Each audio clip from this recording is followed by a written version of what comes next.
रमज़ान का वो महीना है जिसमें अल्लाह ने कुरान नाज़िल फरमाया। इस माह मुक़द्दस में कुरान मजीद के साथ इस तरह की दिलचस्पी पैदा करनी है कि जिनका नाज़रा ठीक नहीं है वो कुरान मजीद नाज़रा ठीक करें, और जिनका नाज़रा दुरुस्त है वो कंजुल ईमान ले लें, खजानुल इरफान तफसीर ले लें, और एक रुकू कम अज़ कम सुबह में, एक शाम में, और पूरा पारा पढ़े, फिर तो लुत्फ़ नसीब हो जाएगा।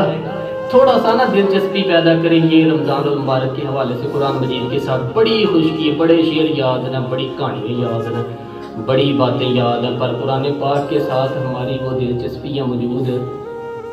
ख़ास ज़ौक़ पैदा करना है कुरानी तलीमात के साथ। रमज़ान शरीफ तो इतनी बरकतों वाला महीना है, इतनी शानों वाला। मेरे नबी पाक सल्लल्लाहु तआला अलैहि वसल्लम ने फरमाया, शबान मेरा महीना है, रमज़ान मेरे रब का महीना है।